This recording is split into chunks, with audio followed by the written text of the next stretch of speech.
Chris Connolly. And I'm Tabitha Soren. Welcome to the Week in Rock. Coming to you live from Woodstock 94 in Saugerties, New York.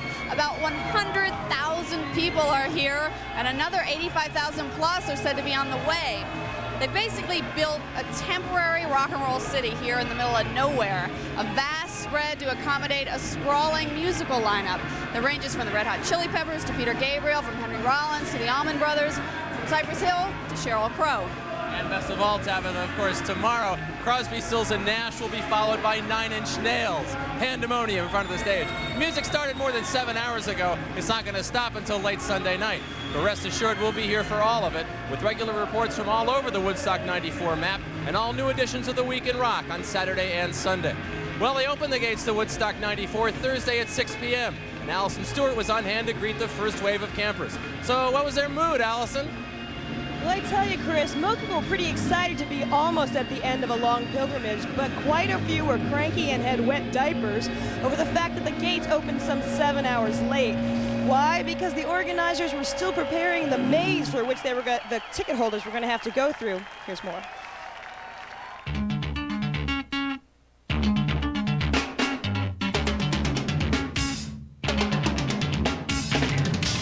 Are here at Saugerties, New York, where Woodstock 94 is just about to kick off. Before the concert can start, they have to get all the people inside. And unlike the original concert where people walked in or trampled their way in, there is a semi-orderly process which is just about to begin.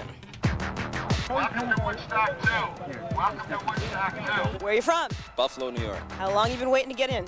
About 16 hours now. 16? What have you been doing for 16 hours? Well, trying to keep busy. We've been doing a lot of sleeping. Where'd you come from? College Park, Maryland.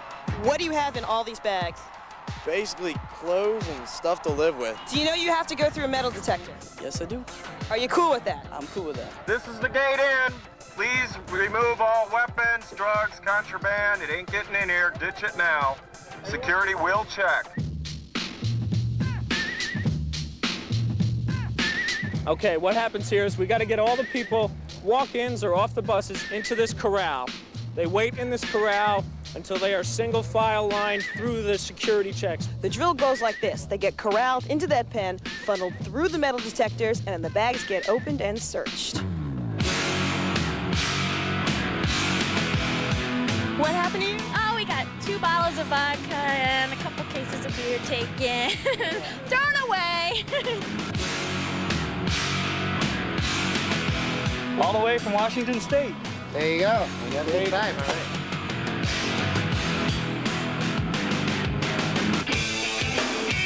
So wait, you just came through the metal detectors and the search and everything. Where are you going? Just South Stage with all those guys. I'm from San Diego, though. Just kicking down there, just starting out. Crazy trip, dude.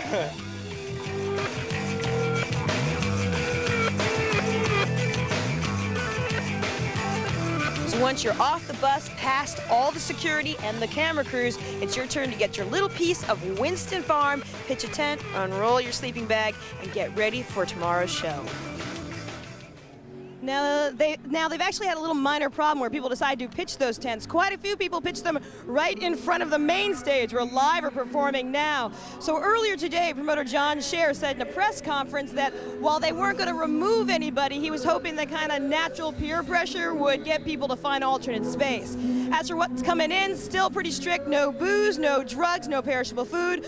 Although when it comes to things like tent stakes, they're being a little bit more flexible. Back to you, Chris. Thanks a lot, Allison. Well, the original Woodstock Music and Arts Festival back in 1969 charged $18 for 3 days of peace, love, and music. Now, it was planned for only 50,000 attendees, but it ended up drawing nearly 10 times that many. Now, Woodstock's emphasis on music instead of politics and its blissed-out, trippy vibe led the mainstream media to take a friendlier view of youth culture and made Woodstock a cultural landmark. Let's take a look back and see why. Woodstock, we were heavily strong. Woodstock was the only time in my life that I actually felt as if I was participating in a historic moment. Man, there's supposed to be 1.5 million people here by tonight. Can you dig that? New York State Thruway is closed, man. They had gathered to see some of rock's biggest names: Jimi Hendrix, Janis Joplin, Sly and the Family Stone, The Who, Crosby, Stills, Nash and Young, The Grateful Dead, Creedence Clearwater Revival, Santana, Jefferson Airplane, The Band, and many more. They did not get the turnstiles up in time, and people just flooded in. It's a free concert from now on. That doesn't mean that anything goes. What that means is we're going to put the music up here for free. When we announced that it was a free festival, it was already a free festival.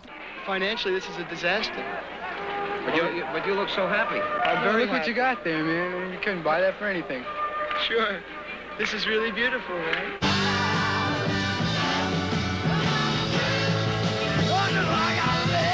For 3 days, it seemed peace and love really did rule on Max Yasgur's farm.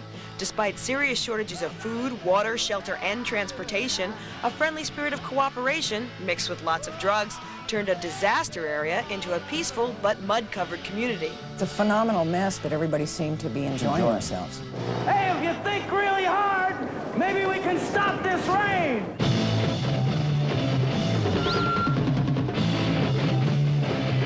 Woodstock was, is, and will always be a positive principle. What we have in mind is breakfast in bed for 400,000. We actually were passing out granola. We introduced hippies through granola. This was a historic moment. What are we fighting for? Don't ask me, I don't give a damn. The next stop is Vietnam. The people who grew up in the 60s were very concerned as a group with things like ending the war, the civil rights movement, and women's rights. And so it was a very sort of motivated generation. And when Woodstock came about and the numbers of people that showed up were so large, I think it helped to sort of clarify just how big and how strong that whole movement was.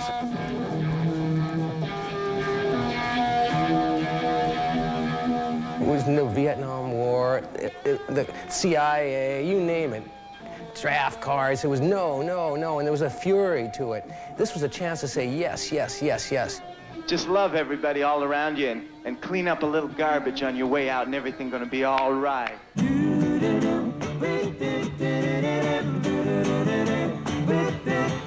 Band and Hendrix and The Who and, you know, all these people that were heavies, Airplane, Dead, and everything that we really cared about. We're standing around in a circle right behind us saying, okay, you're the new kids on the block, show us. The way everyone was telling us, it was, you know, this is going to make or break your career. I mean, everybody's here, all the bigwigs from the industry and, hundreds of thousands of kids. Suddenly people realized the power the music had and the numbers of people that were interested and could be drawn to it. And so the concert business really grew. The arena business and the stadium business grew out of Woodstock. The rest, as they say, is history. All right, overcrowding was a problem at the first Woodstock and has now become a problem here as well. Ulster County officials have announced they are cutting off the sales of tickets because there simply aren't enough parking places to accommodate more people. Tabitha.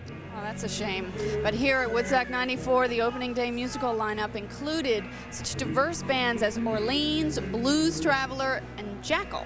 Here are a few musical highlights.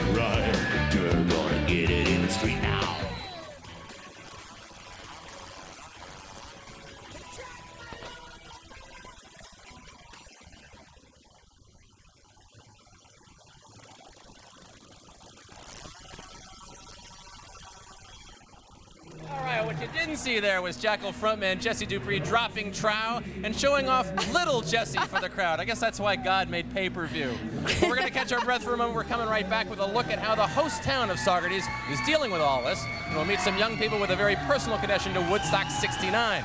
Don't go away.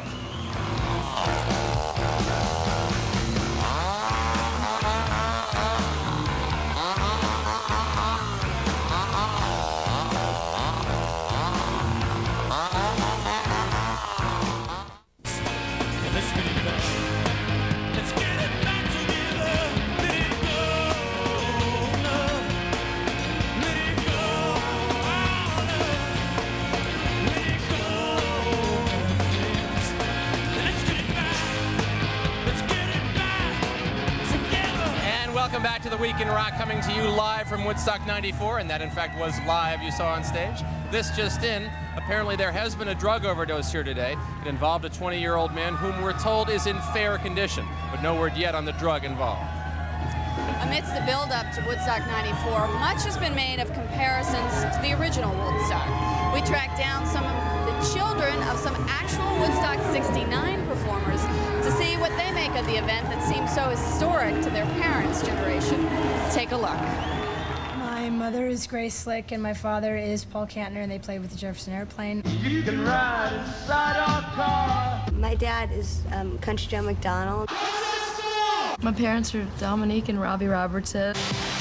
My dad's Bill Kreutzmann, who is a founding member and has played with the Grateful Dead for 30 years. I was actually taken to the Woodstock Festival at 3 months because my parents couldn't find a babysitter. Right after I was born, we moved to Woodstock. It was very natural. It was very organic.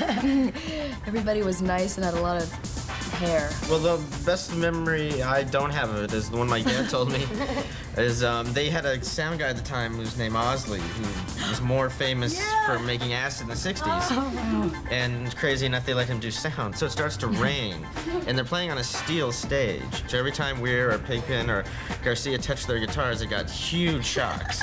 They were also picking up the radio frequencies from all the FM, from all the walkie-talkies, which they used in Spinal Tap. My mom hated the bathroom situation, and I think it freaked her out that she was in the middle of 500,000 people. And it's 1, 2, 3. What are we fighting for? His solo performance was just simply because the schedule was blown, and they didn't have anybody. I think it was even your parents that were like having trouble getting in from the hotel or whatever the case may be, and they were supposed to go on, and somebody came up and said, "Go on," and the guy came running up and handed him a guitar, and he goes, "Well, I don't have a strap." The guy came and ran over and like tied some string to it, and then he goes, "Well, I don't have a pick," and they gave him a matchbook, and then they just shoved him out there, and they said, Country Joe McDonald. he said he was just totally, absolutely terrified. Here we go now.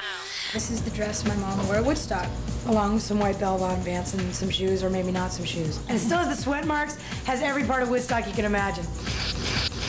This is a funny picture of Bob Dylan and my oldest sister. I was taken inside our house at Woodstock. So this right here is the original Woodstock ticket. Very interesting. Note, $8. $8, total $24. My father said in an interview the other day that they were talking about corporate Woodstock and blah, blah, blah, and he said, well, you never know, the walls might still come down, which I thought was pretty funny. I mean, you never know. I mean, I'd hate to underestimate my generation. Forget Generation, this is like Generation Next, I think. Generation Next, that's so good. Perfect. Oh, Generation awesome. Next. That's what we are. Take my generation, baby. Why don't you all... Seven, Delphine, and Justin are all here at Woodstock 94 after driving from LA. Now over to the stunning Juliette Honan with a story that takes us just outside the festival site. Thanks, Tabitha. Well, you know, Socrates, New York is normally quite a quiet community. There's perhaps 20,000 people living here. But for Woodstock 94, they're expecting maybe 10 times that amount. How's the town coping? We thought we'd take a look outside and find out.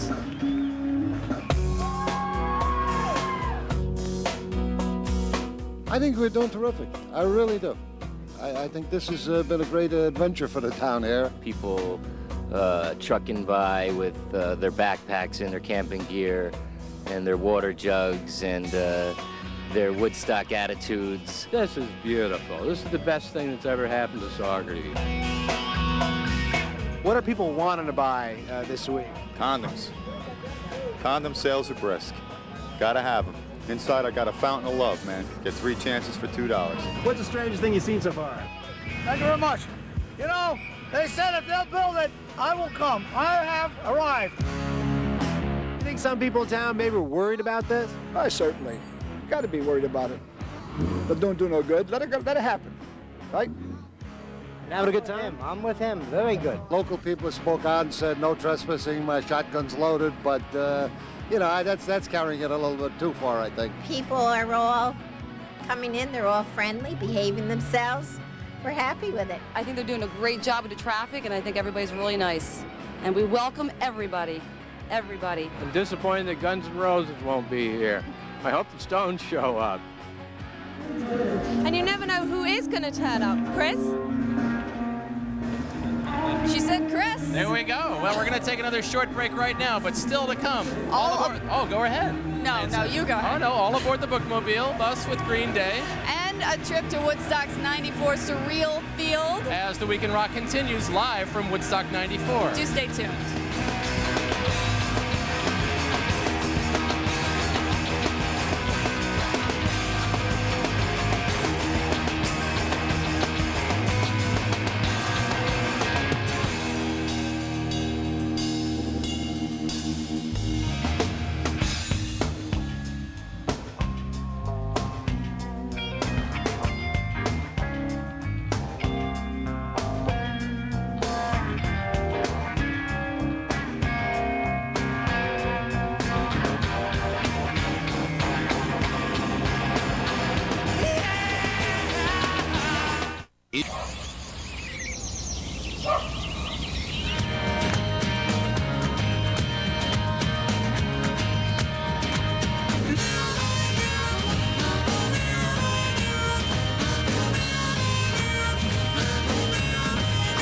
Welcome back to the Week in Rock, live from Woodstock 94. All right, well, Lollapalooza's extra musical midway attractions really set the pace for modern rock festivals, and Woodstock 94 is no exception. One of the most interesting neighborhoods in this temporary rock and roll city is a place called Surreal Field. Take a look.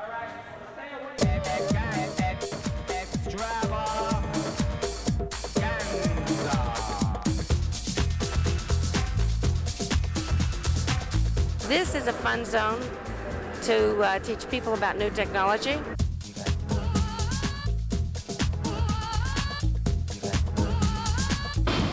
We cannot keep this a secret any longer. We give them a little multimedia light show, and then we let them in here to play and experience CDI, movies, games, music titles that we have, so that they can experience something a little bit different than music all day. There were like these windpipes where you put your hand on it, plays different soundtracks of Jimi Hendrix, and when you move your hand in different places, you can mix them from the Star Spangled Banner to some of his other works.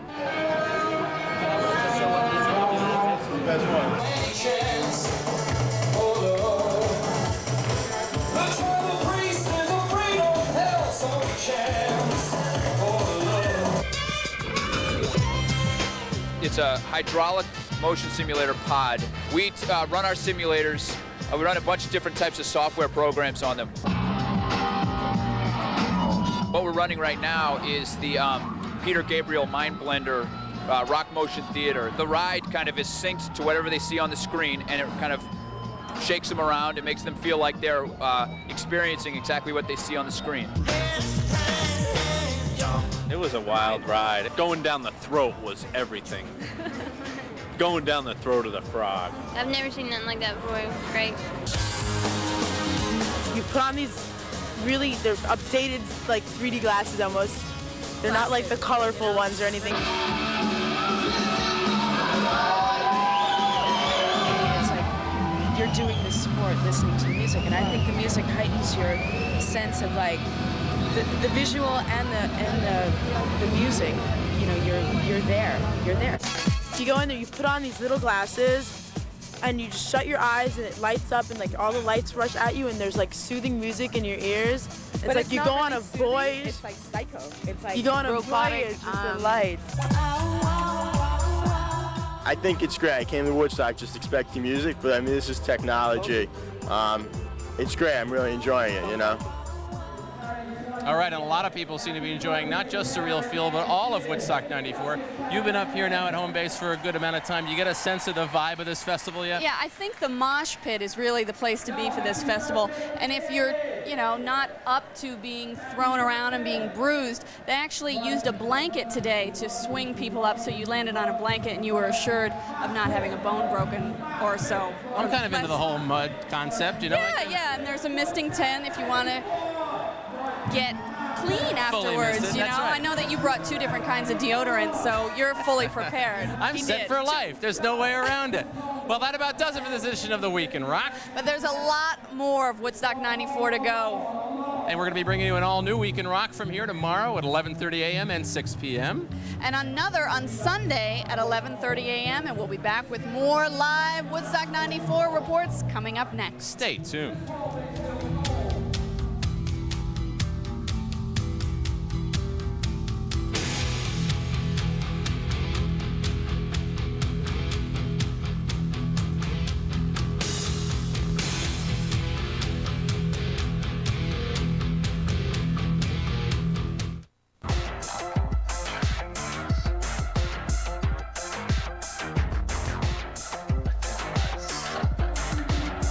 Hey, John Sensio here, Woodstock 94, man. This is the biggest zoo I've ever seen in my life. There's all sorts of animals here, big, small, young, old. The band live just performed on that stage behind us, and the place went crazy. People were moshing, sliding around in the mud. It's crazy. I wish you were here. Make sure you're watching this thing. Right now, Reggie Gaines is on the stage. But, Ed Marquez and I took a walk around all day, and you can't imagine the stuff that we're seeing here. You can't even imagine. In fact, Ed's out in the chaos right now. Let's go to Ed right now and see what's happening there. Ed?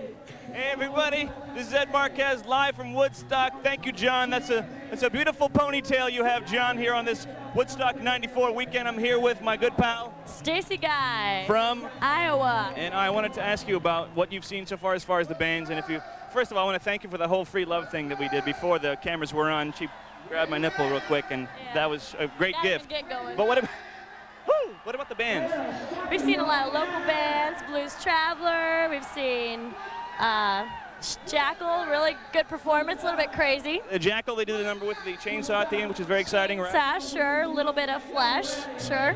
Chainsaw and Flesh? Yeah. And do you know who's on right now? I have no idea. Live is on right now, actually. Live and is James, live right behind us. Yes, and James is next. James is next. me That's get a it. lot of good stuff here at Woodstock 94. We'll be back with a lot more. Back to you, John. I love that ponytail. Thanks, Ed. I love that hair you got too, man. He's got that little goatee happening just on his chin. It's a very Woodstock thing to have. He's having the best time down there, and everyone's having the best time here. All right, now Metallica will make their first journey to Woodstock Nation tomorrow. Right now on stage, we've got James performing, the men from Manchester. Later tonight, we'll be seeing Sheryl Crow and Collective Soul, so it should be quite an interesting evening all the way around. We also heard a plea from MC Wavy Gravy that the people stop using the porta-sands so they can get clean. Well, earlier on today, we saw a wonderful performance from Jackal, and Juliet's in the interview tent right now to talk to them. Juliet, take it away.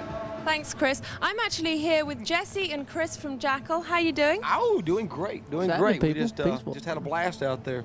It was another Jackal Awareness Day. Now, you still have the blood on your face. Yeah, we are bleeding for the people out there. You know, we wanted to do everything we could to make sure that the people got triple their money's worth. See, the very first Woodstock, you know, the initial reason for the Woodstock was to make money, but then the people took it by the balls. And, you know, they took over and they went in and they didn't pay a nickel and they had a blast in a concert. In this day and time, you know, everybody ended up having to pay $100 to get in. So we felt it our civic duty to take it on our own, to come in here and make sure that people got quadruple their money's worth. And we went out there and we blew things up. We set things on fire. We bled for the people. We jumped into the people. We had one hellacious rock and roll good time. But how did you actually get bleeding? I don't know. The question is, how did we even get on the show? We had to beg to be on the show. Did you know that? No. We had to beg to be on the show, and we did it for the people. They did not want us. You know why they didn't want us on here? Because we're so politically incorrect. We scare the hell out of them. We scare the hell out of anybody. You tell me. I don't know. But we're here. We came in. We did it, and that's the way it is. And talking about being politically incorrect, you took off your clothes. We are the kings of the politically incorrect. Why did you take your clothes off? Because that's the thing to do. I wish that 250,000 people. Same reason why I fired that thing up on stage. Same reason I fired that other thing up on stage. And the same reason I opened that bottle of liquor and poured it on everybody's head. I mean, you know, you heard the people out there screaming. Great. Well, thank you very much for coming to see us. Rock me, roll me, Jackal. Back to you, Chris. You know, it's possible, Juliet, that the drug of choice at this festival is caffeine. Well, a little while later, we got word, a little while ago, in fact, we got word that Ulster County officials had ordered that ticket sales to Woodstock 94 be suspended until adequate parking could be secured for the concert goers. Parking problems, you might recall, plagued Woodstock 69 as well, of course. There was a 20-mile-long traffic jam leading out of the festival site, and that was one of the many things, in fact, that made the original Woodstock such a historic event. Here's more. By the time we got to Woodstock, we were heavily strong. Woodstock was the only time in my life that I actually felt as if I was participating in a historic moment. Man, there's supposed to be 1.5 million people here by tonight. Can you dig that? New York State Thruway is closed, man. They had gathered to see some of rock's biggest names: Jimi Hendrix, Janis Joplin, Sly and the Family Stone, The Who, Crosby, Stills, Nash and Young, The Grateful Dead, Creedence Clearwater Revival, Santana, Jefferson Airplane, The Band, and many more. They did not get the turnstiles up in time, and people just flooded in. It's a free concert from now on. That doesn't mean that anything goes. What that means is we're going to put the music up here for free. When we announced that it was a free festival, it was already a free festival. Financially, this is a disaster. But you look so happy. Look what you got there, man. You couldn't buy that for anything. Sure. This is really beautiful, right?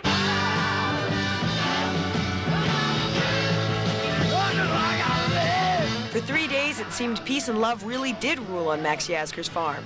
Despite serious shortages of food, water, shelter, and transportation, a friendly spirit of cooperation, mixed with lots of drugs, turned a disaster area into a peaceful but mud-covered community. It's a phenomenal mess, but everybody seemed to be enjoying themselves. Hey, if you think really hard, maybe we can stop this rain.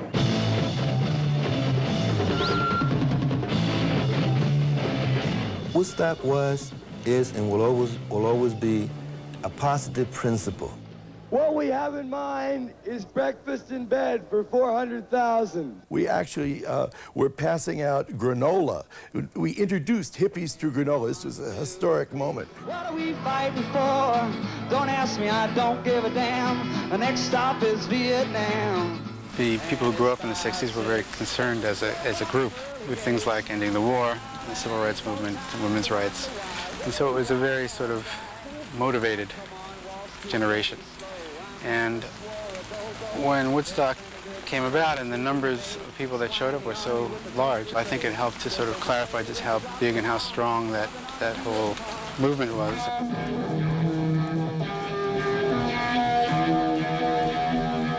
It was no Vietnam War, the CIA, you name it. Draft cards, it was no, and there was a fury to it. This was a chance to say yes, yes, yes, yes. Just love everybody all around you and clean up a little garbage on your way out and everything's gonna be all right.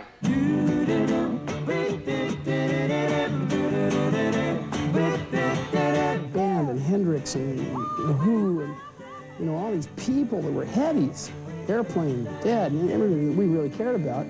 We're standing around in a circle right behind us saying, okay, you're the new kids on the block, show us. Well, everyone was telling us it was, you know, this is going to make or break your career. I mean, everybody's here, all the bigwigs from the industry and, you know, hundreds of thousands of kids. Suddenly people realized the power the music had and the numbers of people that were interested and could be drawn to it. And so the concert business really grew. The arena business and the stadium business grew out of Woodstock. The rest, as they say, is history. And I suppose quite possibly some history will be made here at Woodstock 94 as well. Some of it might be made by Tim Booth, the lead singer of James. Although unlike his video for Laid, Booth is on stage right now in men's clothes. Well, we got Ed in the crowd right in front of the stage. Ed, what's going on out there? Hey, thank you, Chris. This is Ed Marquez, live at Woodstock in Tent City. It's happening right now. I can honestly say I haven't had this much fun in a long time. If you want to see all of the bands live, call your local cable company. You can get hooked up with pay-per-view, so do it, because I'm having the best time of my life right now. Back to you, John Sensio, made entirely of plastic. Thanks, Ed, man. Ed Marquez is down there. From here, you can't imagine. I'm looking at people dancing in mud. These are human beings sliding through the mud. You don't see this stuff all the time. You go to a regular show, there's not big mud pits. It's a great thing. And James is on stage right now tearing it up. And before him, we had the band live. In fact, Allison Stewart interviewed them earlier today. Check that out. We are at Woodstock 94, celebrating the 25th anniversary of a concert that helped shape a generation. Were you guys old enough to remember Woodstock? Not really. We were a thought in our parents' heads. You were just a wink? That's about it. When was the first time you heard about Woodstock? Do you remember your first memory? Wow. The pictures, the naked people. Yeah, probably. Naked people all bathing together. Do we have any of that going on? There's a lot of random acts of nudity going on. Okay, I'll be back. You need to sit down. My next question for you might be, is there a Woodstock, classic Woodstock performer that really means a lot to you, a performance you just think, like, that was it? Hendrix. Ah, I knew it. Yeah. Why? He was a god, and I mean, just listening back to his performances, it was one of his best. And it happened early in the morning. I just think that was cool too. So, oh well, we'll go for it. It was a religious thing. A lot of people are saying Woodstock is a religious experience. We'll see what Woodstock 94 is all about. Thanks for hanging out and chatting. Thank you. This is live. This is Woodstock 94, MTV's live coverage. Hey, this is Ed Marquez, live from Woodstock 94. Stay tuned. We'll be right back after this commercial.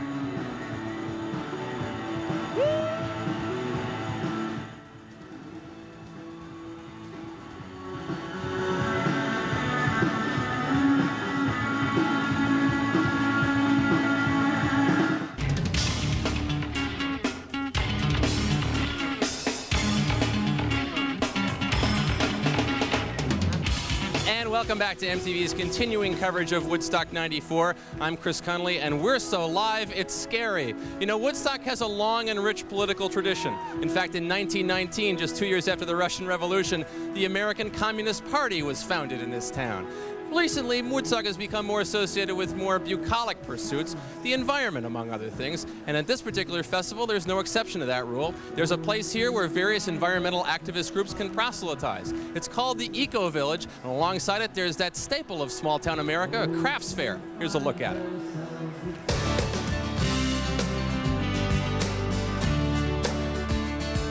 There's so many different things to see. I mean, we've just been looking around and we still haven't seen nearly half the stuff. And we've all converged here in Woodstock to show our products that combine hemp, natural fibers, natural dyes. Here we have a little roll of hand-spun hemp. You can't smoke it, but you can definitely wear it. Well, these hats are the most happening thing in Woodstock. They're the latest craze right out of Dr. Zeus. It doesn't matter. It's comical. It's happening. People like it. We've seen everything from shirts to necklaces to chairs, everything. Here at the Love Tent, we like to say, the love is free, the rest is going to cost you. If you want the original Woodstock, you got to come here and pay out for it. And of course, if you like the homegrown stuff, just go there and get that. Whatever you want, man. Just do what you want. It's what Woodstock's all about. I am working here, piercing nose and ears. I'm just here to hear some music and put some holes in people.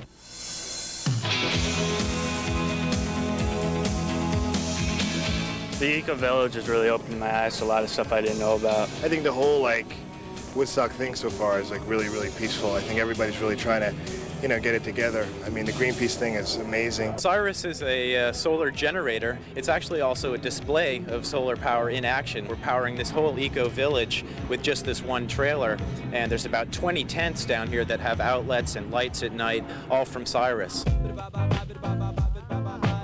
I think Eco Village is very informative. We don't see things firsthand, so when we see a picture right up in front of our face about what's going on in the world, it's really scary. It makes me sick to my stomach. I just really want to go in my tent and cry. First, we have some just basic petitions that people are signing on human rights violations going on all over the world. Then we also have some computers set up in the back. We're capturing some messages, and we're going to email them to the president when we get out of here. Well, I think Eco Village is really great. I mean, I just sent email to President Clinton, about what I feel, what I wanted to tell him. So it's a really cool place. Be even cooler if he wrote back. Well, we got lots more going on here. John, you're way over at the platform. What the heck's going on over there, my man? Man, it's crazy here. It's like, speaking of ecology, this crowd here just keeps growing and growing gradually, man. There's so much peace and love, but it's its own thing. It's a real 94 thing happening here. It's not a 1969. It's beautiful. It keeps growing, and I don't know, man. It's scary and it's beautiful all at the same time. But speaking of boys to men, and take it from me, nothing takes you from a boy to a man like getting married. And believe it or not, we have two people right here who plan tomorrow to get married right here at this festival. Meet Mo and Vika. How are you guys? Good. You're actually going to get married here at the festival tomorrow, is that right? Yep, tomorrow at 2 o'clock. How'd you decide to get married here, of all places? Well, the whole idea started because the person who's a good friend of mine who asked to be the best man said he couldn't make it on the 13th because he had to work at Woodstock. So we got off the phone. He suggested, why don't you have it at Woodstock? And we thought, right. But then we hung up the phone and Vika said, why don't we have it at Woodstock? So So that's what started it anyway. Are you excited about doing this in front of what might be 200,000 people? Yeah, actually, I think it'll give it a sort of a cosmic value to have so many people that we don't know, a universal value. So we're very excited. Do you have friends here at all? A good number of friends here? No, we have no Although one. we made some friends on the way in, though. You're going to make a lot more if things... Hope so, yeah. Congratulations. Good luck to you both. We'll see how they do. We'll check in with them tomorrow. Right now, let's check in with the Spin Doctors.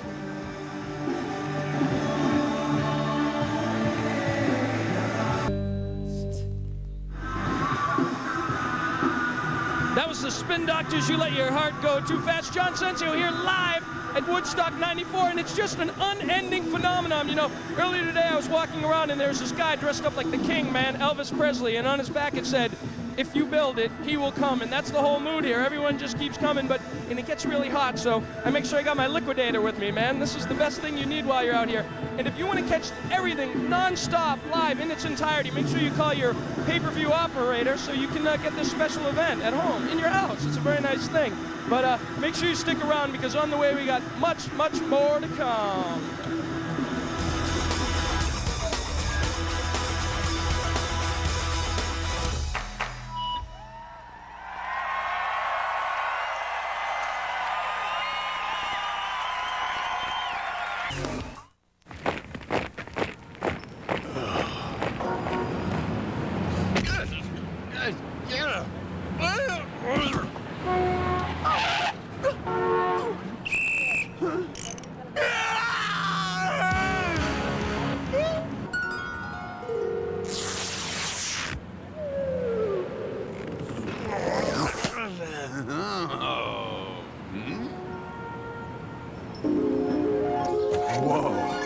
I just had the weirdest dream. Stay tuned for more of MTV's Woodstock Weekend. 3 days of live coverage all weekend.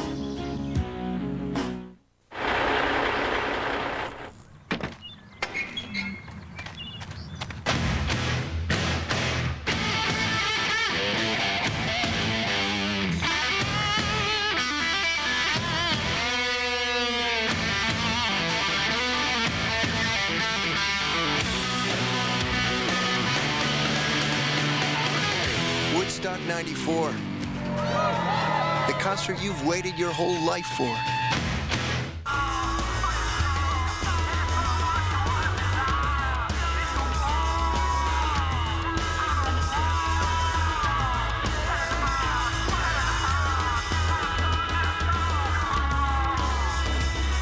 Hey, John Sensio here live at Woodstock 94. This is nuts, man.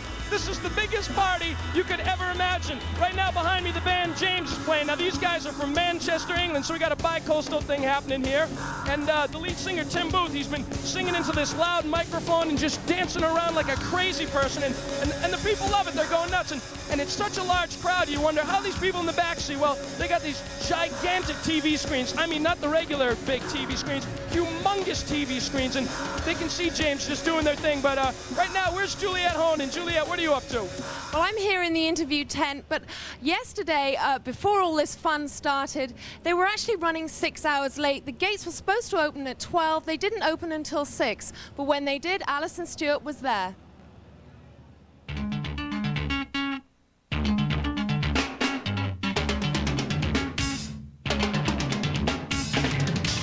Are here at Saugerties, New York, where Woodstock 94 is just about to kick off. Before the concert can start, they have to get all the people inside. And unlike the original concert where people walked in or trampled their way in, there is a semi-orderly process which is just about to begin.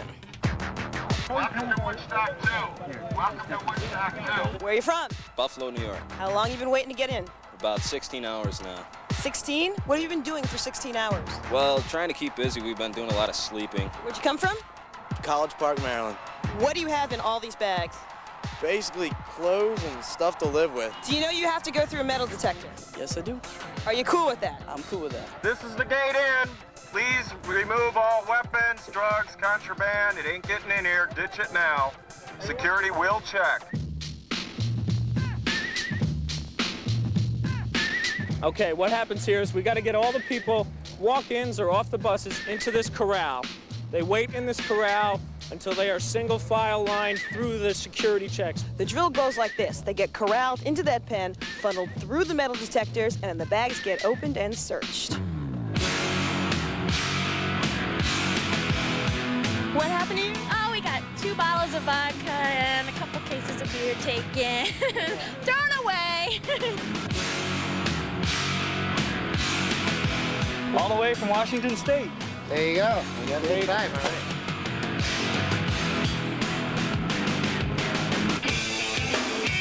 So wait, you just came through the metal detectors and the search and everything. Where are you going? Just South Stage with all those guys. I'm from San Diego, though. Just kicking down there, just I don't know. Crazy trip, dude.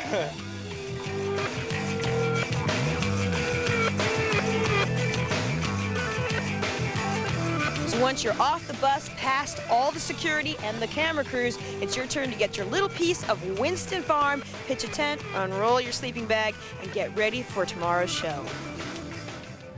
Well, that was yesterday, and today here live, I'm here with the guys from Live. Hello, what's up? How you doing? How are you? How exciting was that? It was pretty great. We gave it a 9, but we never give anything a 10 because we're reserving the 10 for like when we break up the band and like all die on stage. Now, you played Rock in Rio. Was this better than Rock in Rio? Yeah, just because the people were like speaking our language, that helped. And yeah, it was great. It was more than a rock and roll show, too. It was, you know, like an event.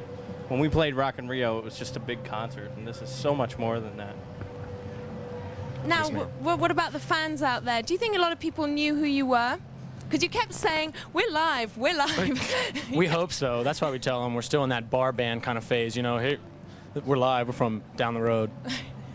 By the way, does anybody have any Insta-tan cream? Now, I was going to say, you said to Alison you were going to get naked, and now you are kind of naked. I tried, but I'm really serious about the Insta-tan. I need it bad, I think. So anyone out there, if you have some Insta-tan, mail it to please send it over here. Now we're going to have a quick look at some of their performance selling the drama.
That was live selling the drama from just a few hours ago. I'm hanging out with my brand new friends. This is Ed.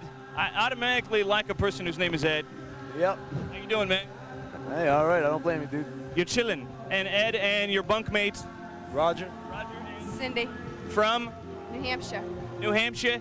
And we've been talking about the bands and stuff in the interim here. What have you seen that you've really liked that stood out in your mind? Oh, Jackal was awesome dude doing. Ass. You can say that, man. That's cool. That's cool. That'll go right through. They put on a good show. I mean, You like the thing with the chainsaw, right? Everyone's been talking about the chainsaw. And you? What did you like? What had stuck out with you? I slept most of the time. Really? I find that can be the best part of the show is sleeping right through the stuff. All right, stick around because there's a lot more to come. Woodstock 94.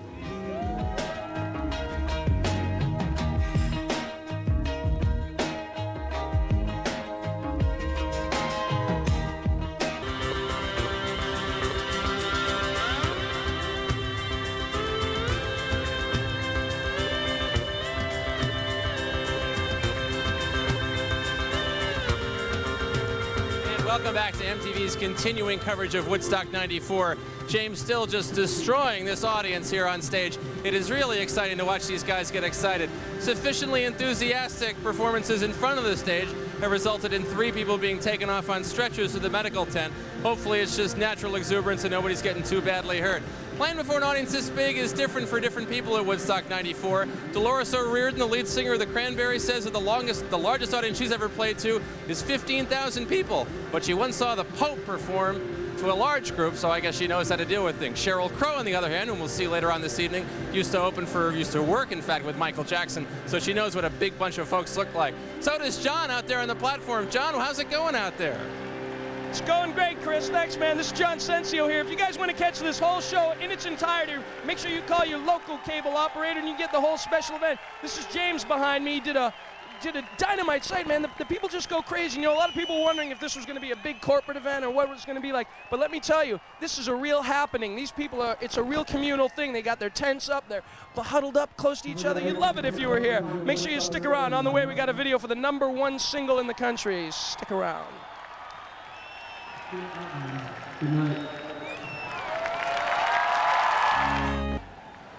All right, Lisa Loeb with the #1 single in the country and no album by her own name to follow it up with. Not yet, anyway. We'll see what comes from her not too much longer. Do you remember what the #1 single was 25 years ago? Not to sound like Casey Kasem or anything. Zager and Evans in the year 2525. You realize they never had another single that charted on the top 100? Of course, there's that little #2 song called Honky Tonk Women that did pretty well for whatever band recorded that. Can't remember. Anyway, while we wait for King's X to hit the stage, Ed has hit the concession stand to get some major chow. Ed, what's going on?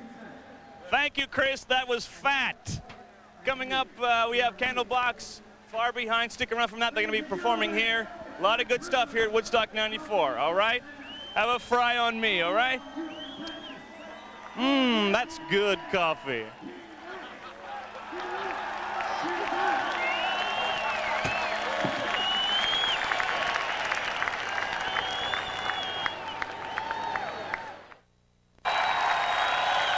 All right, Candlebox will be seeing later on this evening the first band, one of the first bands anyway, to make a really major impression, an act on Madonna's Maverick label, so they're doing quite well. Juliet Honan caught up with a band that also made a major impression here not long ago, Jackal. Let's see what's up with them. Juliet? So I'm here with Jackal, Chris, and Jesse. You're still here. Now, when are you, in fact, going to leave? Are you sticking around? You're in the twilight zone. You're in hell. We're here for. We're here forever. I don't know. I mean, when the party's over, you know, we're actually out on tour with Aerosmith right now, and they had the night off, so we came here and played tonight. They're playing tomorrow night, and then we're finishing up in Scranton. Then we're going out doing a headline run with Bruce Dickinson from Iron Maiden, opening up for us, doing theaters up the Midwest. And you know, most bands, they go in the studio, they record an album, then they go out and do a tour to support the album. We actually went in and recorded an album to have an excuse to get back out and tour. That's what we do. And you know, we only hope that we can continue to fester up and be the boil on society's ass that rock and roll is supposed to be. Woo! Now, did you actually have time to talk to the guys from Aerosmith? Were they excited about coming down here? They're great, but yeah, they're very excited, and I mean, and they've always been supportive of us. So I mean, we try and return, as we always have been for the last 20 years, been supportive of them. I mean, I think we probably paid for their first houses from the T-shirts because we were always big fans of those guys. And we're also going out after we do our headline run for about the month of September. We're going out all of October with Billy F. Gibbons and ZZ Top, and we're going to be touring Texas with ZZ. You can't do no wrong with Billy in Texas, so it's going to be a blast. Well, we'll look forward to that. And we'll be back with more later here on MTV. Jesse apparently forgetting he's not in the pages of Playgirl like he was last year. But there are 2 full stages of music here at Woodstock 94, but there's a whole lot more going on all over this festival. Lots of crazy stuff. Way, way, way back behind me, past the woods, you can't even see it, is a high-tech paradise called the Surreal. Ed Marquez and I were in the Surreal field earlier this afternoon, and it's like being back in the 60s or something. It doesn't make sense, but it's lots and lots of fun. And behind me, man, that's King's X. They're dynamite, they're heavy, and they got harmonies. And if you want to see them in their entirety, make sure you call your local cable operator for a pay-per-view. But first, check out this video. Hear the Rolling Stones, Love is Strong.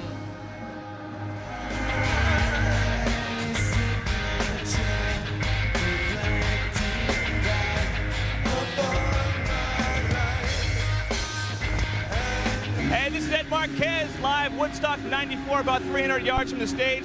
I'm hanging with my brand new group of friends here at Woodstock 94. What's your name, man? Name's Joe Fox. Kelly Sheehan. And you? Jimmy Lamontagne. And you? Lou Diaz. I wanted to ask you, you said you were right up the front row. Front row. We saw Jackal right in the front row. Did you? Was there any like flying particles or anything coming in? It was great. We were pushing people up and down. It was great. It was a big mosh pit. There was slam dancing. It was crazy out there. Huge mosh pit, huh? Unbelievable. And there was a big mud pit. There was mud pit, mosh pit. Mud is good. And what about you? What did you see that you liked? The party, everything about the place. The epitome of freedom of America. See, this is American soil. This is America right here. And this is American television. This is Ed Marquez. We're going right to Chris. Take it away, buddy. Take it. Hey, I got some new friends too. You just have to hang out in the right places, I guess. Bob Roundtree here attended the first Woodstock Festival. In fact, he grew up here, was from here originally. And now, Bob, you're publishing a publication that kind of honors this whole thing, aren't you? Yeah, well, I started this last fall, and there was a lot of Woodstock's Journal. A lot of interest in it. I got some interest in it on America Online, and people wanted it, and it grew from 500 initially to about 3,000 now, and I expect another 3,000 before this concert's over, people subscribing to it. It's great. Plenty of happy people out there, aren't there? You have some tickets from the original festival, which you attended? Yeah, this is the original 3-day ticket. This was the one intended for sale at the gate. Of course, they never sold them at the gate. You never got your ticket, Bob, did they? You just walked right in here. You're a native, you knew the territory, and you snuck right in. I was ready to pay, but they didn't want my money, so. How's this event shaping up compared to the one you attended first? Well, this is pretty overwhelming. I mean, the 69 was a big crowd like this, and I mean, it seems like there's almost as many people here today as there were in 69, and it's just an amazing crowd. I'll tell you one guy who wasn't here in 69, but he sure as heck is here now. John, what's going on? Thanks, Chris. John Sensio here. This is the best part of the show for me so far. King's X is on right now, and they're doing a Jimi Hendrix cover. Jimmy, closed the show at the original Woodstock. They're doing Manic Depression, and it's kind of a funny thing. All day I've noticed the way that everyone's been standing up. It's this ocean of just unbelievable amount of people standing up, and they were just starting to go to sleep. But now they're all standing up again. Make sure you stick around. We got more to come.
over.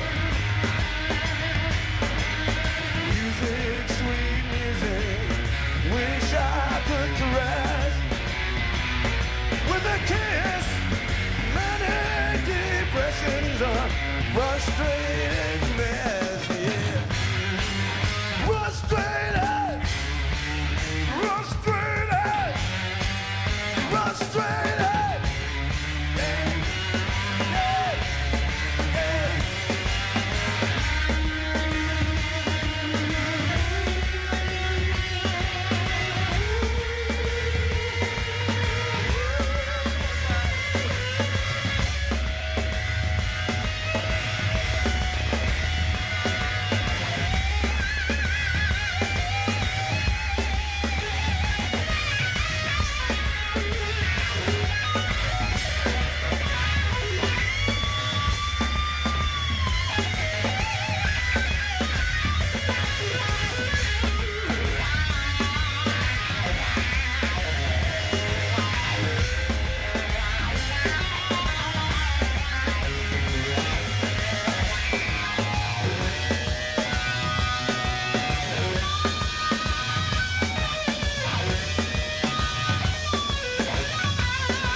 Frustrated man, yeah. Frustrated, frustrated. Oh, yeah. Oh. The red house over yonder, baby. My brain's all in my brain. Yeah.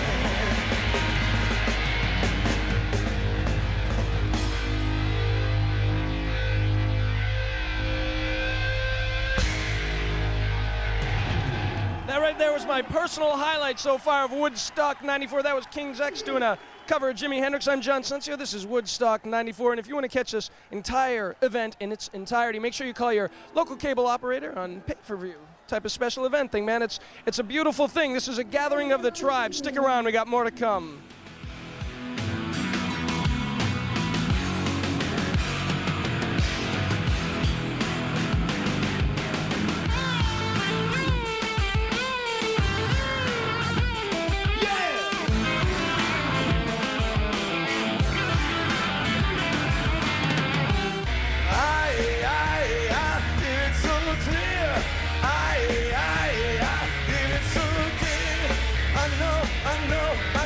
I'm not crazy, going to my head.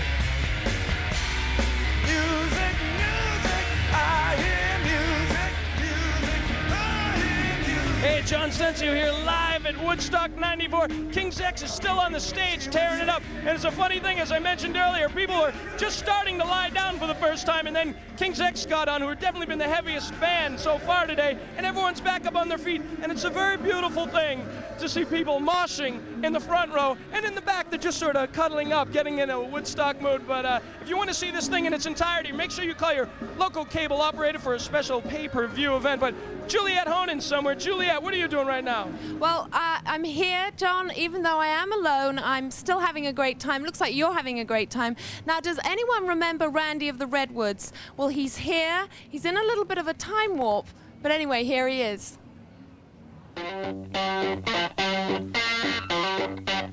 This is a map of all the services they have right here. And you are here. And that's where, oh, how'd they know I was gonna be here? I kind of wish they hadn't put that there, but they did. And then all of this, everybody that came here came on buses, different colored buses. When you leave, this is where they're gonna be parked. Black buses over here, brown, purple, and everything. And you gotta go home on those buses, or I don't know what they do, sue you. These arrows, these are where men and women meet. And if you wanna meet a man or a woman, you go over here.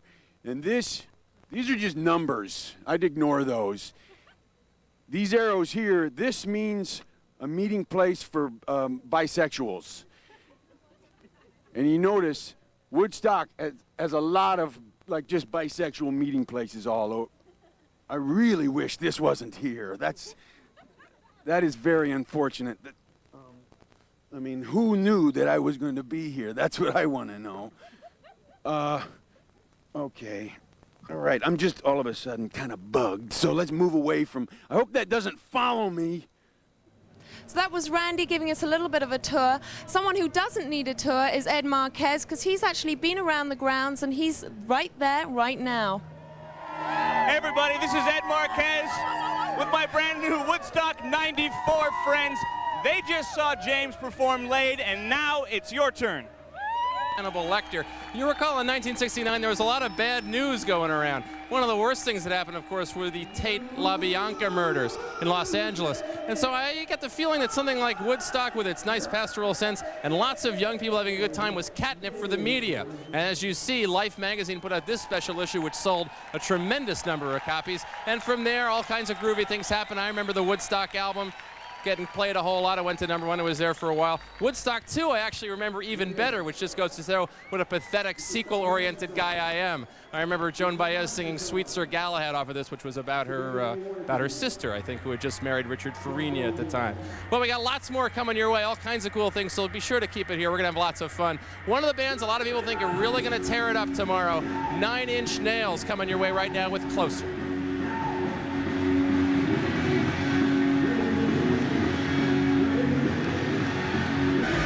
All right, amazing stuff. As we've already mentioned to you, one of the most unusual segues of this entire festival will happen tomorrow when Crosby, Stills, and Nash open for 9 Inch Nails. Can you imagine the change on the stage going there? You might ask, what are Crosby, Stills, and Nash doing at Woodstock 94? And thereby hangs a tale.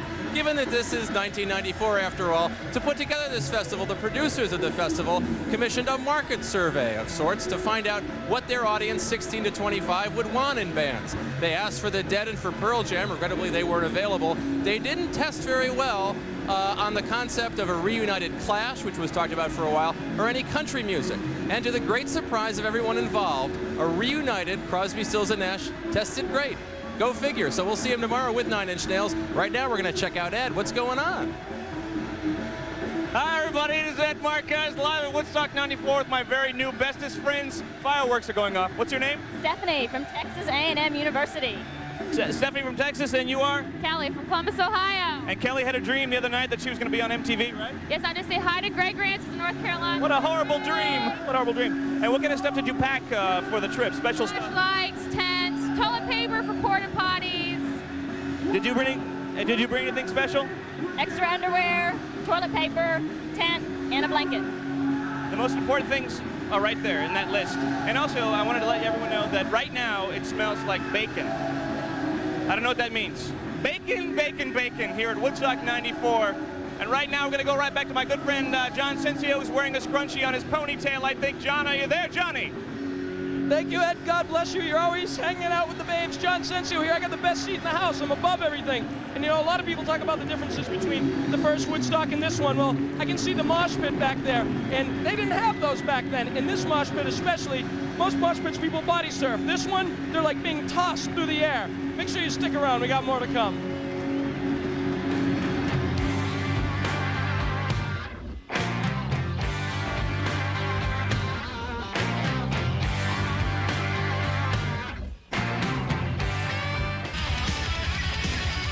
Hey everybody, this is Ed Marquez at Woodstock 94. I'm hanging out with all my cool friends here. I think we got a battery here. And, oh, nuts. Okay. We're wondering, this is like one of those all-night parties. Anything can happen. We're wondering, we're talking to people, are they going to stay up all night? Are they going to crash? What are you going to do? We're going to stay up. You're going to stay up, listen to all the bands? Oh, yeah. And where are you sleeping tonight?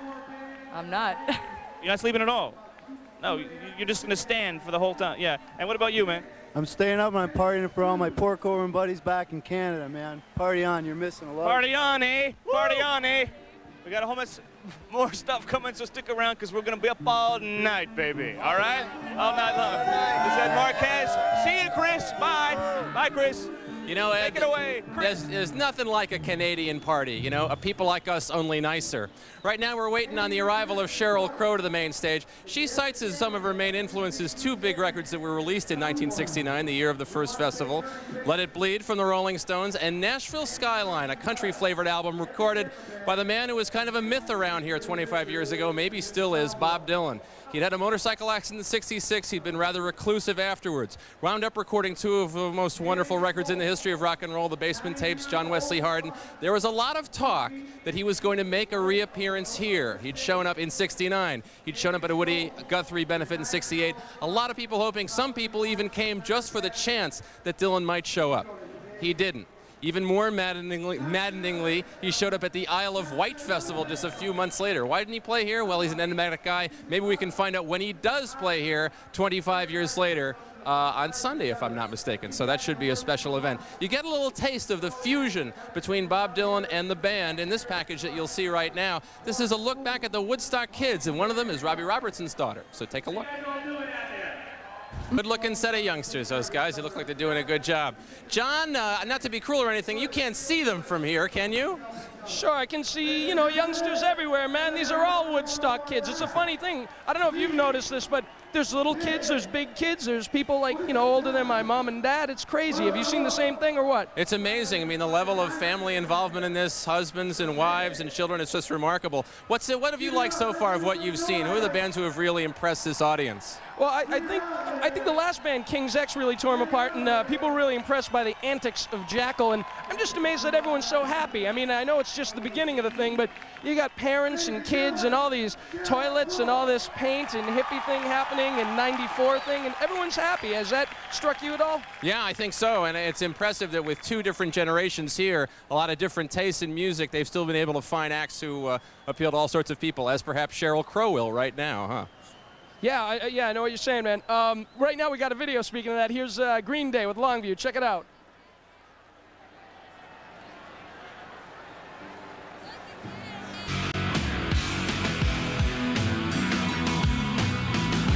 Hello there. How are you doing, gorgeous? It's Kennedy here live from Woodstock 94.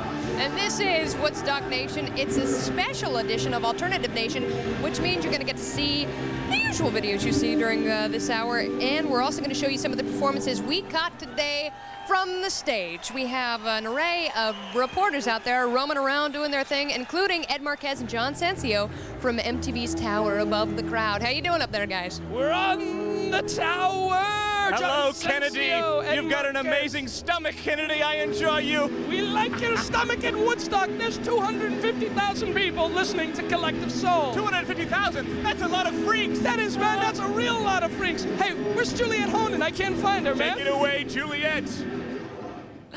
You two are hysterical. Well, listen, I'm having a great time here. I'm in the interview area. There's no one here right now, but people have been coming in now. You heard all about Woodstock 69 and being friendly, being nice. Well, the artists are actually letting us use their bathrooms because there is no toilet paper in the Porta-Johns across the road. Shtick. Kennedy, how are you doing? Well, my shtick is nicely padded, Juliet. Thank you very much. All right. And now, Lyme disease free, let's go to some 9 Inch Nails. This band went platinum after their remarkable debut to the world at Lollapalooza, the very first one back in '91. People saw them, they had been touring for a while, but people in masses saw them in concert and decided, hey, I kind of like Trent Reznor and the boys, so let's show you some of that. Here is Head Like a Hole Off, Pretty Hate Machine.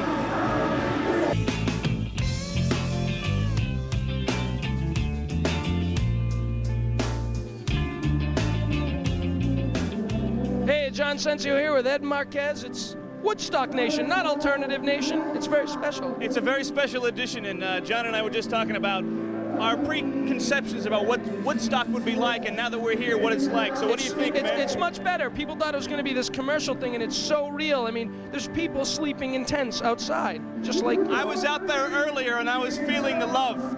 We all felt the love. I'm the just love just saying. wouldn't stop there. A woman I didn't know grabbed my nipples. That's right, man. And people covered in mud were talking to us. Where's Juliet? Is she around, or is it Ricky? Who are we talking to? Ricky. Riky's out in the crowd, man. Maybe he's covered in mud. Hey, Ricky, where are you?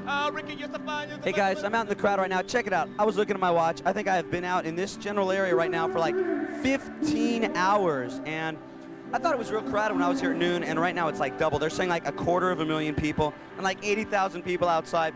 Now, I know where I'm gonna sleep tonight, but like you guys, where are you sleeping? We're here in the side. In what? In the tent. In a tent. What about you? We're sleeping in a garbage bag, man. But this is what he normally does, probably sleep in a garbage bag, right? Now, what about this guy? Where do you sleep? Don't know yet. We're just gonna find a place when it comes, you know. Just kind of walking around. I mean, nice grass. No, probably not gonna sleep. I'm thinking. Well, just remember that. Remember that. No, not you. The sign. No camping. Sleep wherever you want. Hey, where does Randy of the Redwood sleep? Right now, let's hook up with Randy. You know, after the last Woodstock, I decided to bury a time capsule of my memories. And I buried it right around here somewhere. Whoa! It's still here. I don't believe it. That is so great. Oh, man. Oh, I haven't seen these things in 25 years. These are all... Oh! At the other Woodstock, fake dog poop was very funny. It was a big joke, you know, and you carry this around, people go, oh, look at him. He has a fake dog. Oh, President Nixon used to shed his face every 6 years, and people would go by and pick it up and sell it to other people and trade it, you know, and I ended up with one of his faces. You know, you'd put this on at Halloween and go up to people and go, hey, I'm President Nixon, give me candy. And people did, believe me. Oh, and a sandwich. I fed like 3,000 people at the last Woodstock with this, just like Jesus did at the very first Woodstock. Oh man, I can feed maybe what, 1,200 people with this much. And look, oh, here's a message from me. Dear Randy, by the time you find this, I will be dead. Let me tell you about some things that have happened over the past 25 years. With my understanding of the time-space thing, you should be telling me that. So, let me just give you some advice. Number 1, remember you're right-handed. Number 2, never try to put anything in your mouth that's bigger than your head. And number 3, have fun with the fake dog poop. Wow. Now I understand why I buried all these memories. Hey, Randy, don't eat any of the brown aspirin there, pal. Okay, that was Randy the Redwoods, and coming up, we're going to give away a Gibson guitar. Right now, Juliet Honan is with Sheryl Crow. Girls, how are you? Very well, very well. Thank you very much. We're actually in the artist area, backstage interview tent, and I'm here with Sheryl Crow, and you've just played, and how was it? It was great. I have never seen so many upside-down people in my life. Upside-down people? Unbelievable moshing. We don't have a lot of moshing at our gigs, so it was a new thing for us. Now, you did something special for this particular gig, right? Well, we did I Got a Feeling, which every once in a while we'll break into. In fact, we used to every once in a while do Take You Higher by Sly, but we didn't do it tonight, which we actually should have because it was on the Woodstock soundtrack. But we did I Got a Feeling, which is by the Beatles. Same period. And are you happy with your performance? You were saying you weren't too happy with the sound. Well, you know, when you walk out and you haven't had a chance to sound check, you never know what to expect. And it sounded much different on stage than it did out in the audience, I'm told. So. Well, we had it we here. Were happy. We had a great time. So. We thought it was great. But now we're going to go to a video. This is the Beastie Boys, Sabotage. Closed its door. Ricky Rackman here, check it out. There's these tents. There's like rows and rows and rows of these tents. And this is the area that the tents aren't supposed to be in. Now, you had your tent here, right? We did. They made us take it down. We had to shift back to the side of the area because with all these people coming in, like heavier bands coming on, it's going to get crazy and just trash everything. You can see it already. The crowd line is like right there. But so you moved your tent, and now everybody else has put tents back in this area where they're not supposed to have tents, right? Well, right, but a lot of them have been here too, so they'll break down eventually. When their stuff gets trash, we'll be happy. From what I see right now, seriously, there's like maybe 10,000 tents all in this area that aren't supposed to be here, and they need to be people in this area. There's like 80,000 people still trying to get in. I don't know where they're going to put the people if they don't move the tents. Maybe Juliet knows. Unfortunately, I don't know, Ricky, but I am here with Sheryl Crow, who played earlier. Now, you played All I Want to Do, which we're going to actually show you a bit of later. What were you looking at when you were on stage there? Well, that was the second song we played. I think it took me 3 or 4 full songs to actually figure out what was going on in the audience. I would say that this is one rowdy crowd. People are definitely having a good time. I don't think people are going to need tents because I don't think people are going to go to bed for the next 3 days. Definitely. It's pretty out of control, but people are definitely having a good time. A lot of mud, a lot of muddy people out there? Well, right past the sound booth, there's a whole area full of naked people who all look like Flea from the Red Hot Chili Peppers, covered in mud. Yeah, it's pretty out there. Okay, cool. Well, we're now going to go back to you, Kennedy. What are you doing? Well, Juliet, I'm interviewing one of the people who I think makes Woodstock 94 a really special event. This guy's name is Denny Dent, and what he does, he is the two-fisted art attack. We're watching him on stage. He had this huge piece of black paper, and he's the guy from the Pepsi commercial that was painting the birds on the barn, and so he's like picking up handfuls of paint and like swirling them everywhere, and it turned out to be Jimi Hendrix's face. See, there you are, Denny, look at that. Now, how do you explain what you do? Quickly. I just let the music take me and try to throw it to the wind, man, and go. So you're listening to Jimi Hendrix, and do you only paint Jimi Hendrix's face, or are there other things you paint when you go to college campuses and do this? With about 86 different people. Essentially, I just try to let the music move me and reach out and touch people and incite some creative riots. Is that what Woodstock 94 is about for you? Everything's about passion and creativity. Find something you love and work with creativity and touch somebody, and the problems will take care of themselves. So in other words, instead of make something or break something, go out and make something like that. Something like that. All right, well, you can catch Denny Dent tomorrow night. He's going to be performing again at Woodstock 94, and a lovely woman, Sheryl Crow. We've got their performance coming up in a little bit as Woodstock Nation continues. Stay here.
And that was Collective Soul, who performed earlier, and they're actually here with me. That's the first time that you saw that. What do you think?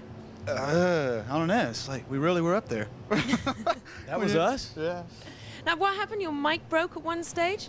Yeah, right there at the very end. I unplugged it, I jerked it or something, and it came undone. So I just, luckily we have another singer in the band who has a mic up there, and I have somewhere else to run to in case of an emergency. Did you think they were going to sing when, you put the mic out there? It's a scary thought if they didn't. You can see us, like, we were talking to each other. I know, and say, should we do it? Shouldn't we do it? Should we do it? I don't know. And Will at the very end said, do it. So we did it, and luckily everybody responded okay. All right. It was great. Well, I am here backstage in the interview tent with Collective Soul. So is that the biggest crowd you've ever played to? By far. Way, by far. What kind of, how did you feel out there? It was great. We did our 40-minute set in 31 minutes. It was a huge stage. The adrenaline was going pretty hard. Yeah, adrenaline was flowing. Yeah. What was the strangest thing you could see from the audience? Breast? Yeah. Yeah, some little nudity going on up there. So you look out there, but you're not really focused on anything, really. So now, I didn't really catch anything. Now I hear that later you've got to meet a friend outside. Is that right? Yeah, we planned to meet earlier today, and we got here late. Excuse me. And so I didn't get out there in time when we planned to meet. So Will and I were out there just walking around and ran into him. So hopefully I can do the same thing again because I'm a little late now.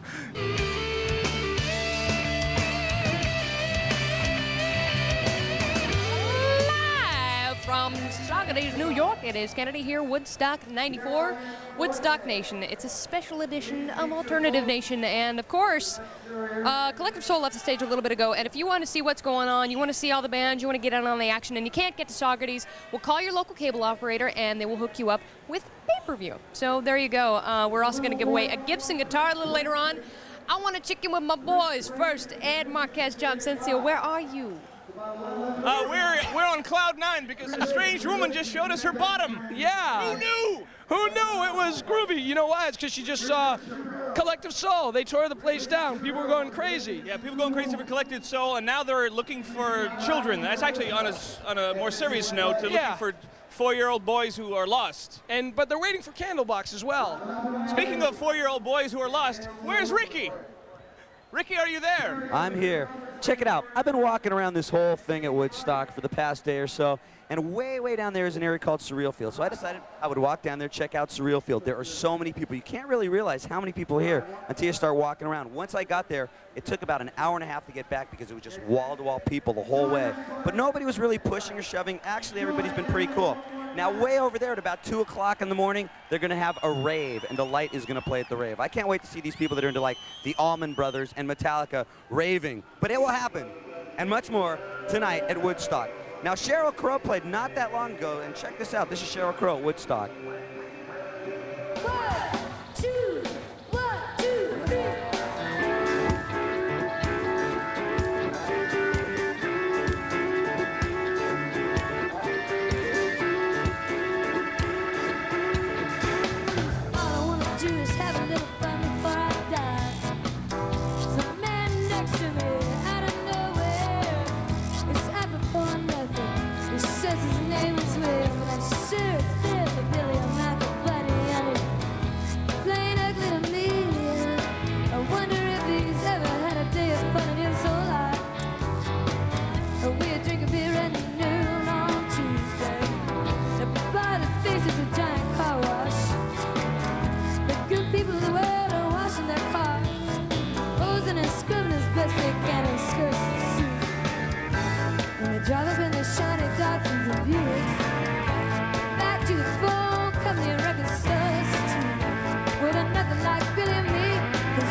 That was Sheryl Crow. I rather like that song. She's actually been on the road for 1 year and 3 days, if you can believe that. It's quite a long time. She's exhausted. She just dropped by here. She had a little chat with us. But when Woodstock Nation returns, we will be seeing a live performance from James, who was up earlier. So do stay tuned.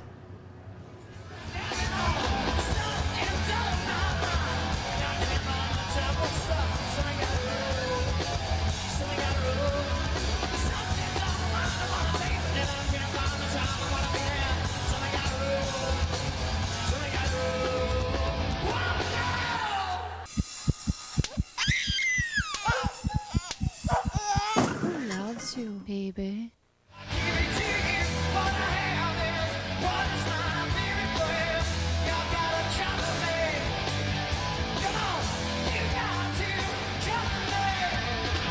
Angry Kevin. Angry Kevin. There you go. Witnessing some of the angst of Candlebox live on stage right now at Woodstock 94. This is Kennedy, Woodstock Nation, a special edition of Alternative Nation. Right now, let's go to our own Ricky Rachtman. What are you doing, Rick? I'm not sure exactly what I'm doing, Kennedy. Look, up there, Candlebox fans. Back there, Candlebox playing. Right here, what are your names? Kathy, Maggie. Maggie, now, how did you get like this? Well, one of our friends took us over to the mosh pit over there. He jumped in, and he thought we wouldn't do it, so we jumped in after him, and here we are. She got insulted. I said, do you guys do this? I mean, are you mud Russians? She goes, excuse me, what type of girl do you think I am? So, is this a comfortable Woodstock thing? I guess. You have mud in your teeth. Look in your teeth. She has mud in her teeth. No, it's So how did this happen? And is this something that you're going to be? I mean, these guys, they dig this stuff. They're like girls in mud. You guys like this look. Oh, yeah. That's what he said. He doesn't even know what I'm saying. Right now, let's go back to you, Kennedy. Ricky and his bitches in the chocolate sports bras. All right. I mean bitches in the real good way. Okay, girls? Great, don't sue me. In fact, Lollapalooza has started this entire extra musical, extracurricular activity when people go to festivals and whatnot, sort of a midway type thing. Woodstock 94 is no exception. Their high-tech playground is called the Surreal Field. It includes Peter Gabriel's Mind Blender, as well as the Woodstock 94. And we are live. It's Kennedy here, Woodstock Nation, little alternative nation. And let me tell you something. Candlebox is on stage right now. You can hear the guitars. Speaking of which, we're going to give away a Gibson guitar a little later on. And tomorrow, sorry, I have some of the winner's cobbler stuck in my throat. The people that won the RV, I've been eating their food. A good time, people. Now, tomorrow performing on stage going to be Blind Melon, 9 Inch Nails, and the Rollins Band. Angry Hankum and Spankum is going to be here. Right now, let's go to Ricky Tikki Tavi. Where are you, Ricky? Thanks a lot, Kennedy. I'm in these people's neighborhood. I mean, this is your new neighborhood, right? This is the Woodstock Nation. We're here. We're loving it. So far, how have the people been treating you? I mean, like security. Security, you know, there's shirts here. Don't say security. They say Peace Patrol. Security been pretty cool? Oh, yeah, very cool. Very cool. The one thing that I've noticed is I really haven't seen any security around here, and everybody's been pretty cool, right? Everybody been treating you good? Yeah, everybody's been cool. I want you people to look at something. Look at this guy's eyes. Is this guy okay? Are you okay? Yeah, I'm fine, dude. You sure you're okay? Fine. It's a smile. No way, man. You having a good time, though? Yeah, I'm great. Okay, I'm glad. We're going to be back with much more Woodstock 94.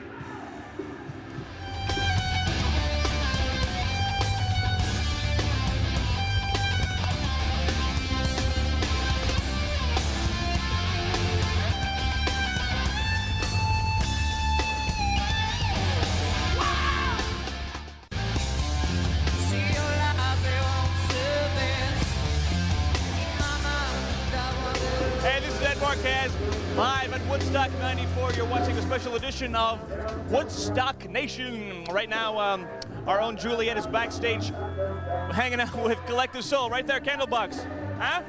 But right now, Juliet, Collective Soul backstage. Take it away.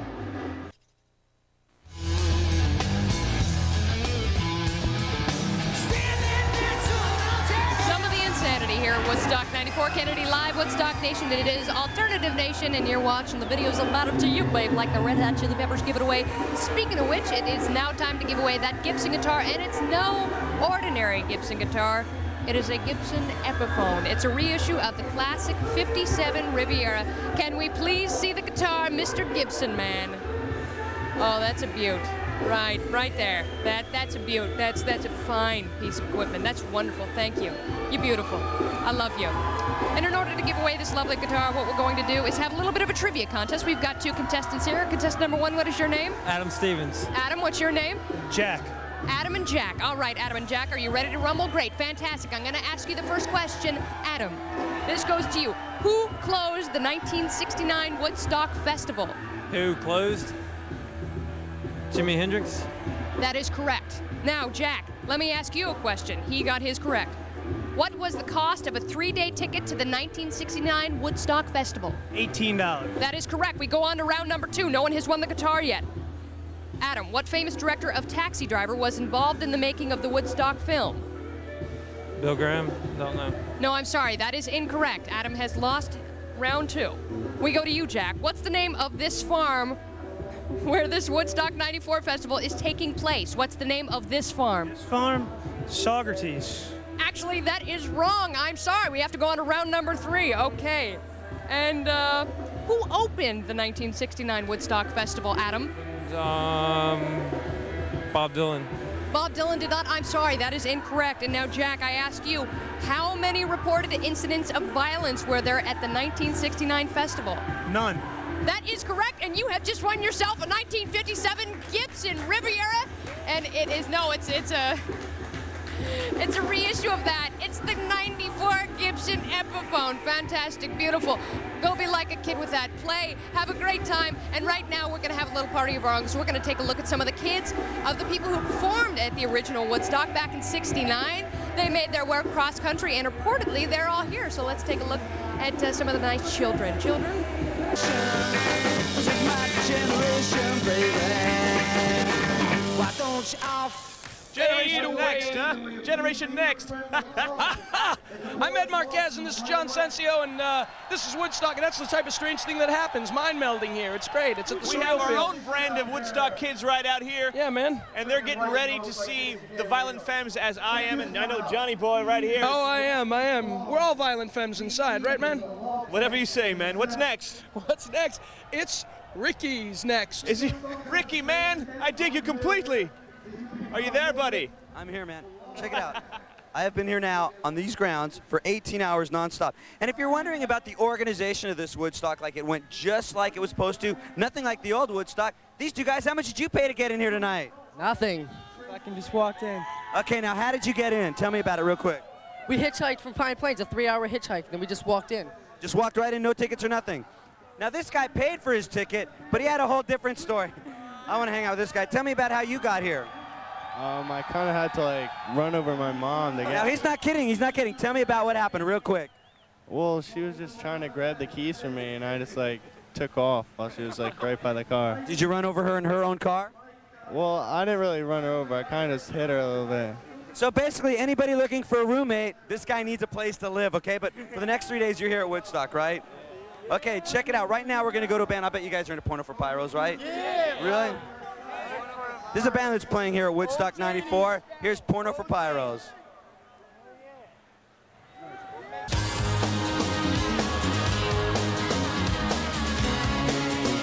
Check it out. I don't have a lot of power here, okay? These people were walking up to me. They didn't look like they were in a great state. They went up to me. I swear to God this happened. They went, Ricky, you got to tell people to please put their trash in the trash cans. Like, I'm going to go, hey, put your trash in the trash cans. Everybody's going, yeah, okay, Ricky. I'm going to start cleaning up. There's a lot of trash here. Check it out. 67 million gallons of soda we'll be drinking here, and that's a lot of gas. And right now, someone that knows about gas, someone that knows about soda, someone that knows about trash, Kennedy. Why, thank you, Ricky, for checking in with my intestines. Speaking of gas, you should check out the porta potties there, Rick. I know you're afraid to poo in public, but these things are a nightmare. Woo! Geez, they say they're technological, but I'll be damned. Candlebox Live coming up a little bit from Woodstock. It's Woodstock Nation. Stay here.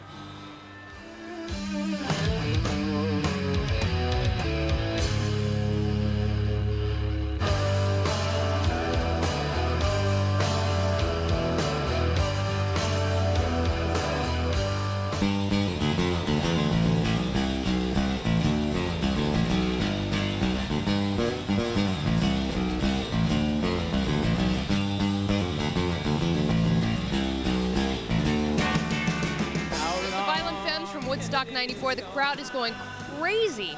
It's this late at night and people still have so much energy, and I'm not sure why. Maybe it's all the Pepsi they're drinking. Speaking of sponsorship, if you want to see all the live bands that are going on stage, you can call your local cable operator and get the whole damn show on pay-per-view. We'd sure be glad if you did. Now, a band that performed earlier, Candlebox. Kevin Martin, your face is all red. You look like such a cutie wearing that Madonna t-shirt. Do you have questions for him? Of course you do. And Juliet Honan is going to drag those questions out and answer them. Juliet, Candlebox, how you guys doing? We're doing great. We're here in the interview tent. I'm here with Candlebox, with the Sweat Fresh. How was that? Was your performance noticeably different because you were playing to such a live and big crowd? I think the feel of it was a lot different, but it was amazing. It was great. It was totally overwhelming. There was so many people there. It was amazing. Do you normally have like a set list? Did you stick to it? Actually, we changed it. We had the same amount of time in the Metallica set, actually 10 minutes more with them, but we kind of changed a couple of the songs to give it more mood, you know. We can get away with not doing all our heavy songs at Woodstock, where with Metallica, it's a little tougher. So now, what's the story behind Kevin wearing the Madonna t-shirt? I don't think they released one. I think he just has the t-shirt, decided to wear it for the heck of it. She's our boss. She is our boss. No. Okay. Actually. Well, now your boss can watch her lovely group on MTV. We're about to go to a performance, a whole 8-minute performance of Far Behind by Candlebox.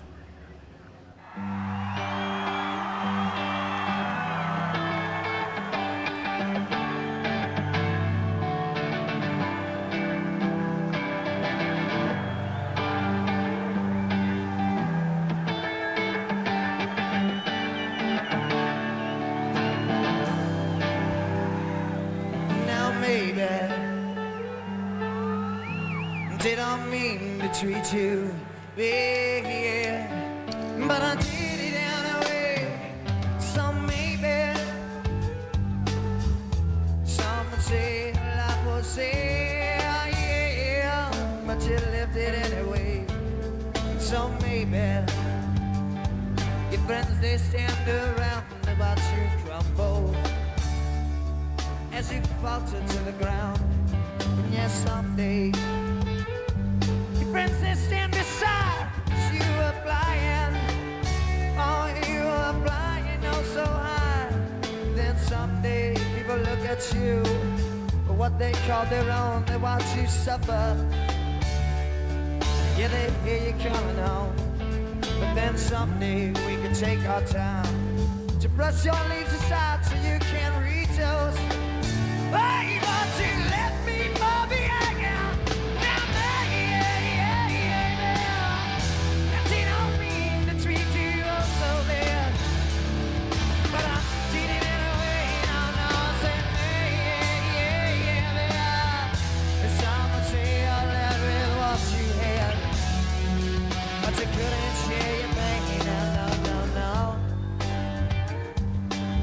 Couldn't share your pain and they watch you suffer.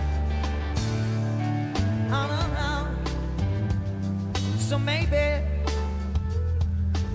I could have made my own mistakes, but I live with what I've known. Yes, maybe we might all share in something great. Won't you look at where you've grown? Won't you look at where you go?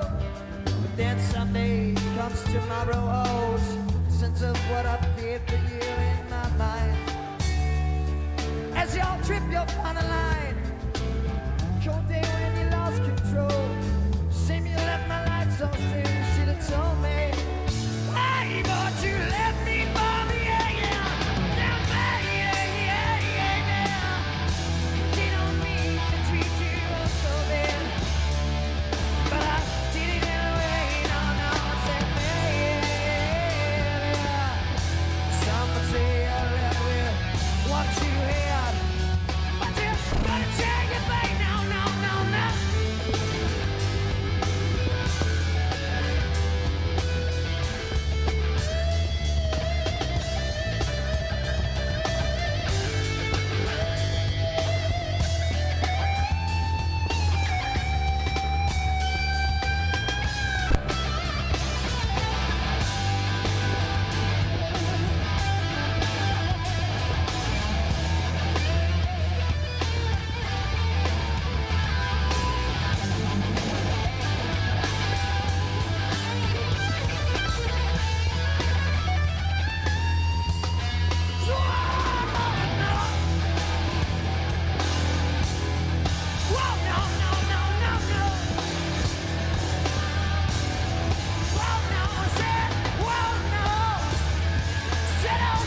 This next part is for all the old timers.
To the ground.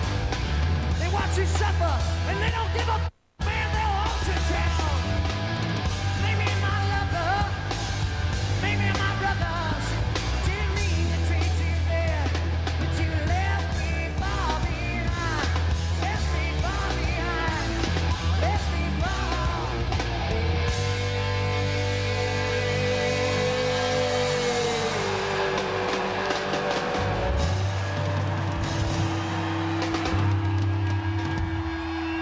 Everybody, that was Candlebox with Far Behind, recorded early this evening here at Woodstock 94. I'm Ed Marquez. I'm John Sensio, and right now behind us, the Violent Femmes are doing their thing on stage. One of my all-time favorite bands is destroying out here, and over this area, right over here, you can't really see that far, but they're doing some mudsliding stuff. Very exciting. It's people in the mud. They're all covered with mud. They look like zombies. Woodstock 94, zombie babies, man. So stick around. We got a lot more Woodstock 94 coverage. Stay put.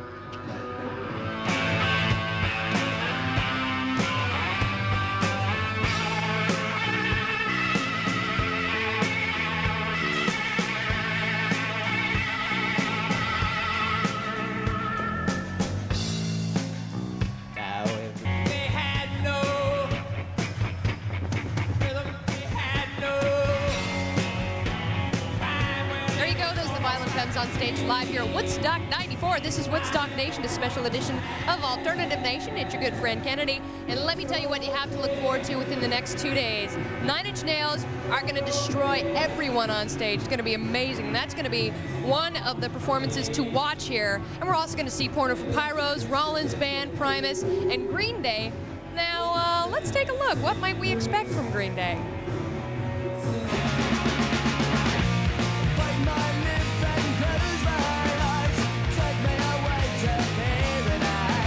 Green Day seemed to burst out of nowhere with Longview, the first single from their major label debut.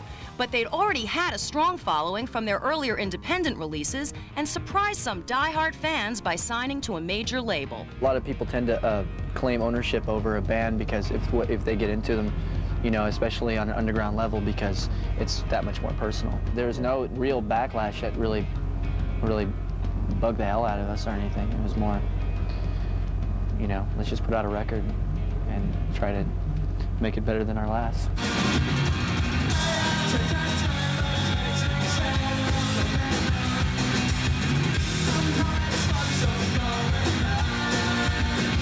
There's a lot more frat guys that seem to come out to our shows. I mean, it's, I don't know, they see it on television and they think of it as this like macho aggression. You know, you can really make a mockery of the situation at any given moment. So, especially live, because it takes a lot, you know, we make fun of a lot of people live. This song is dedicated to, that guy right there, jumping up and down. That guy, that's the one right there. The song's called Jump. Wrapping up their small club tour, Green Day will have lots more people to have fun with as they join the Lollapalooza tour in their bookmobile. I think there's something like 30 buses or something that's going to be on Lollapalooza, and right. Here we come up in the bookmobile. They'll all be standing in line with their library cards. It was a traveling library that was found in Phoenix, Arizona, and it was converted into an RV. A lot of people come up to the book and they're like, "Do you have books for sale in there?" It's like, we don't even read, so. Sometimes I give myself the creeps. Don't expect to see Green Day driving the bookmobile up for their Woodstock performance. They've got other plans for a big entrance. Well, actually, when you've flown Give me a ticket for an aeroplane. And then we're going to parachute onto the stage with our guitars in our hands. But the first song is going to be Mike with these prop wings on, going into his version of Star Spangled Banner. That's right.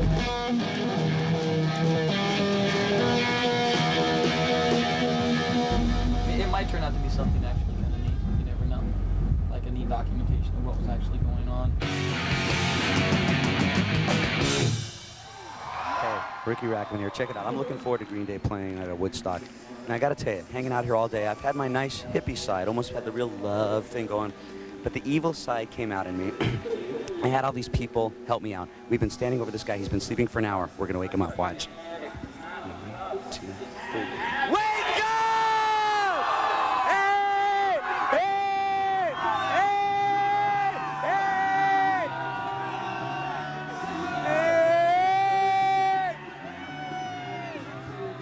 Hey! Don't take what that guy took. Look at him. He's freaking. That's Woodstock. This is very scary. Hey, here's a live package. Here's live. He's not live. That was live Selling the Drama recorded earlier tonight here at Woodstock 94. That's the Violent Femmes kicking ass right now. They're doing crazy stuff back there. This is Ed Marquez. I'm John Sensio. We got 2 more days of this Woodstock thing, so make sure you call your local cable operator to get this whole event in its entirety. It's a special pay-per-view event type of thing, and it's worth it, man. Isn't it worth it? Yes, it's worth it. Stay right here. We got all kind of more stuff coming.